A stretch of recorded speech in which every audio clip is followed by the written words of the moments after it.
Guys, it's Jonah here, and yeah, I'm here with the beer review.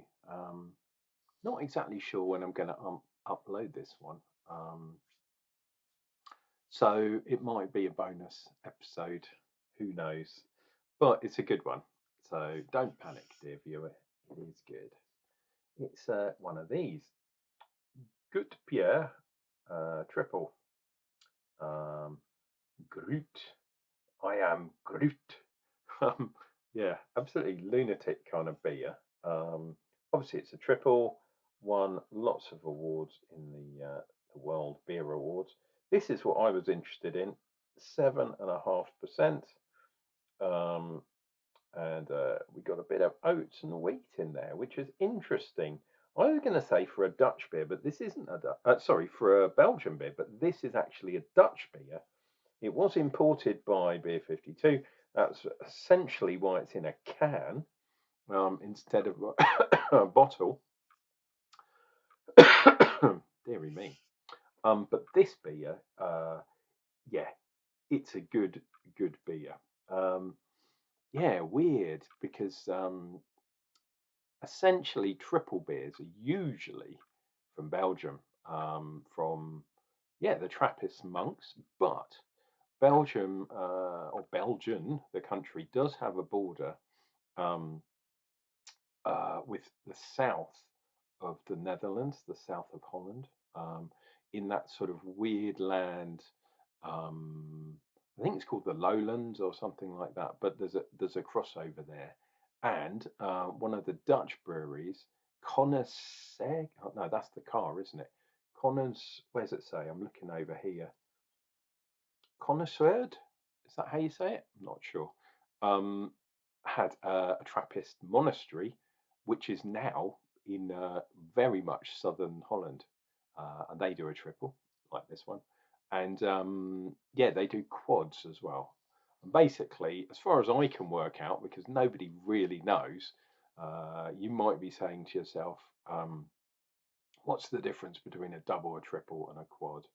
Well, essentially it's strength.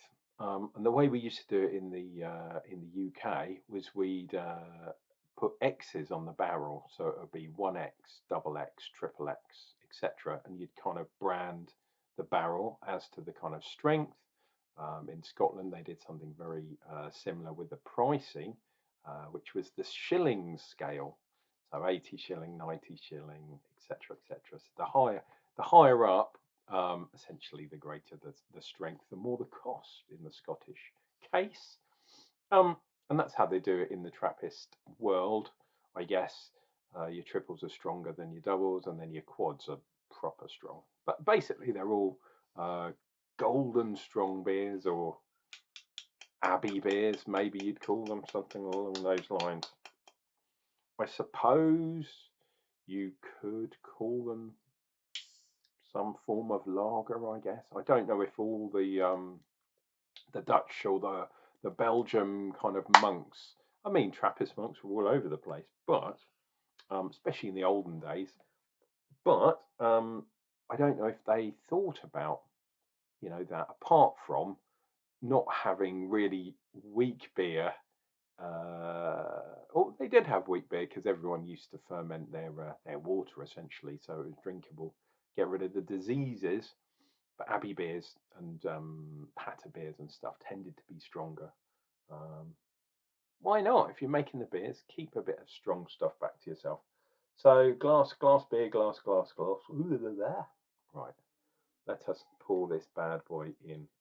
This beer is actually from my Easter box that I kind of treated myself to, and has kind of turned out. Yeah, Easter hasn't been very good. My fault. Entirely.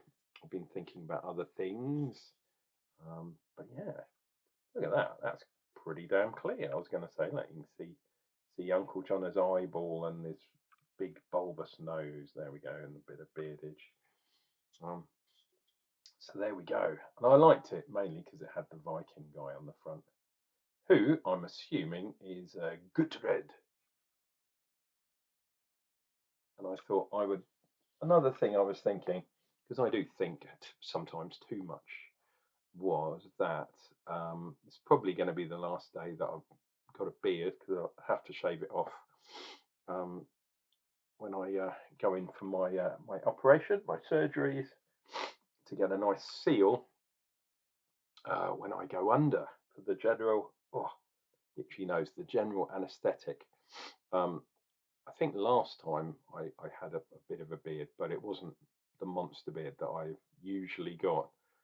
So yeah, so the beard is coming off for the first time in years, to be honest. I might leave a bit round here, but it's going to be grade 1 at the least. So, it's not going to be all over. Anyway, respect to the beard. Cheers and beards. And let's see what we get this one. He says as he was sort of sneezing, there's something up my nose, cat hair or something. Oh, don't know what it is, but hey. We're getting that lovely banana. And I'm a banana guy. I've said this before when it comes to usually to Belgian beers, but I'm going to include this level of Dutch beers, Abbey beers especially. I'm a banana guy over a clove guy. Obviously, the yeast has that interaction, and also to do with the temperature and the stress that you put on the yeast. And I can never remember which way round it is. I think actually it's a bit warmer. Yeah, a little bit warmer and a little bit less pitch of the yeast gives you more banana esters over clove esters, I think.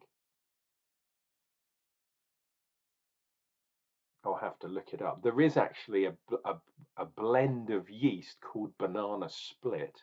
It's difficult to get hold of actually, but it produces some ludicrously banana type phenolics and is freely available. If you know where to look, you can't really get it in your everyday homebrew shop, but if you know where to look, you can get it.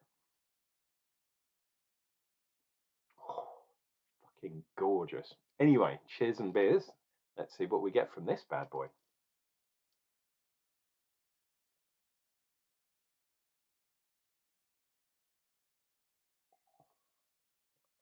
Oh, definitely some banana in there. The malts are in there too. Um, this one's mainly about the yeast and the yeast interactions. Bit of spiciness. There is. Now, I did manage to work out or find online, which is how I work things out a lot of the time. Yeah, it's SARS Magnum, and they put some Cascade in there, which I thought was completely bonkers. Mm, but Cascade is like a dual hop.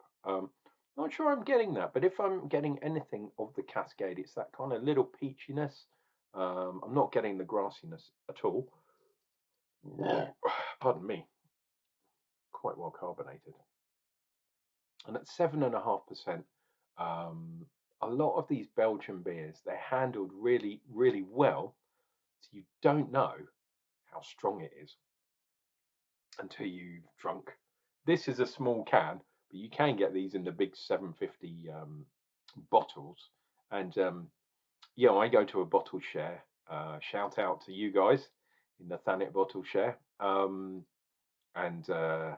yeah, sometimes we have the big bottles of like 12, 13 upwards. It gets a bit hairy, but 7.5% is fine for me when I'm drinking by myself.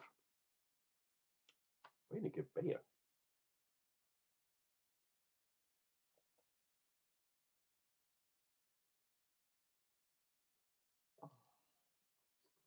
Oh, and those of you that do the beer 52, I know I wax lyrical quite a lot. Have this love-hate relationship with beer 52, like a lot of things in my life, including myself. Um, yeah, this love-hate thing where um, yeah, sometimes the better beers you have to buy the bigger denomination boxes. So this was only available, I think, if you bought the 12 or 16 bottle or can box, which I don't get. So yeah, with my Easter box, I went back through a few of the previous boxes and picked up the ones that were still available, which this one was a month or two ago. I'm glad I did. A really nice beer. I would say it does have that kind of little connection with something like a Westmalle or a Duval, perhaps. Kind of. It's not exactly the same. Obviously, Duval's like the champagne beer. Westmalle's, proper strong. But it's definitely got that kind of vibe about it, which is cool. And available through UK suppliers, which is always good too. And I haven't had this beer before, so Chamon. Trappist beer from Holland. Very interesting.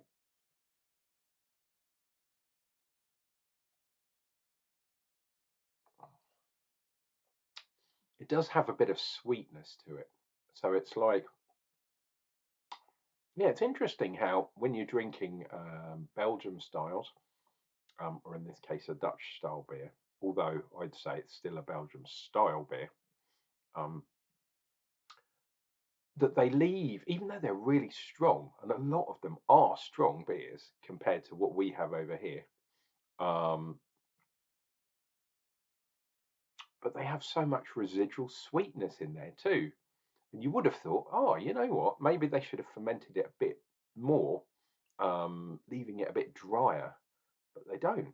They leave it with a nice sweet finish. That really balances out against the alcohol, in my opinion. Um, and it serves it quite well.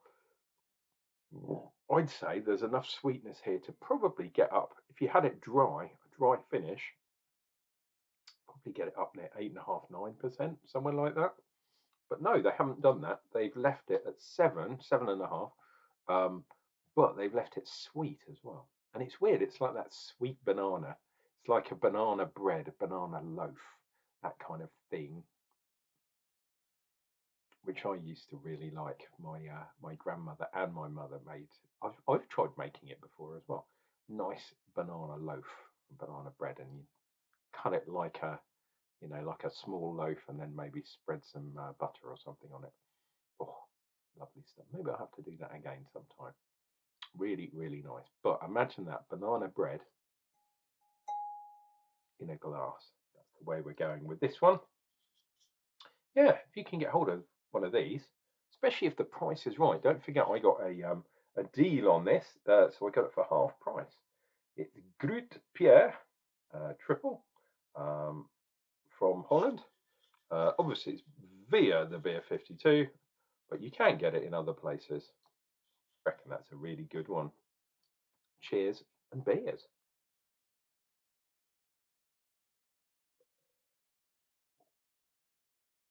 Ooh, yeah, that's lovely stuff.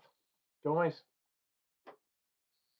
please take care of yourself, take care of each other, all of that kind of jazz. And yeah, I'll see you on the other side.